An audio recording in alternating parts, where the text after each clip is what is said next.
আসসালামু আলাইকুম। আজকে বিকেলে এখানে ঘুরতে গিয়েছিলাম। আমরা অবশ্য প্রতিদিন বিকেলে বের হই। আজকে এখানে গিয়ে ভেবেছি কয়েকটা ছবি তুলব, কিন্তু বৃষ্টির কারণে তেমন ভালো ছবি আসে নাই। এখানে গিয়ে দেখলাম রাস্তাঘাট, গাছপালা অনেকটাই পরিবর্তন হয়ে গেছে। অনেক মানুষ এসেছে, কেউ কেউ টিকটক করছে। একজনের টিকটক দেখে তো আমি হাসতে হাসতে প্রায় শেষ। তো হেঁটে হেঁটে সামনের দিকে এগোচ্ছিলাম। তারপর ভাবলাম জামাইয়ের কাছ থেকে ফোনটা নেই। এখানে একটা ফুল দেখছি, ফুলটার একটা ছবি নেব। তারপর জামাইয়ের কাছ থেকে ফোনটা নিলাম। দেখেন কি সুন্দর একটা ফুল।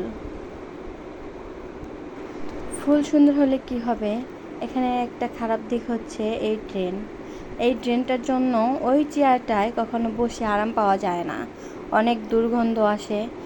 এখানে জাস্ট বসে ছবি তুলে চলে যাওয়া, এছাড়া আর কোনো কিছু না। বসে একটু আড্ডা দেওয়া যায় না।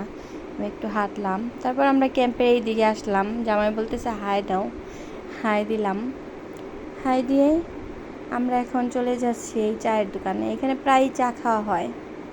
এই যে আমি একটা টিকটক বানাচ্ছিলাম, টিকটকের ভিডিওটাও এখানে অ্যাড করে দিলাম। তারপর জামাই বউ মিলে একটু হাঁটলাম। জামাই বলতেছে আমরা গরিব হয়ে গেছি, কারণ জামাইয়ের পায়ে স্যান্ডেল। এখানে শেষে একটা ইন্ট্রো দিলাম। আমার জামাই বলতেছে এইভাবে এইভাবে বলো, এইভাবে ব্লগ করতে হয়। তো আমি বলছিলাম, ভয়েসটা অ্যাড করি নাই। অনেক সুন্দর কিন্তু আসলে এই জায়গাটা। বলতেছি এই ঘরগুলোতে থাকলে অনেক ভালো লাগবে, মনটা ফুরফুরা হয়ে যাবে। তারপর ভিউটা দেখালাম যে ভিউটা অনেক সুন্দর। ঘরগুলো কিন্তু সুন্দর। এই যে তারপর শেষে কয়েকটা ছবি উঠালাম। সব শেষে ঝালমুড়ি খেয়ে বাসায় চলে আসছি।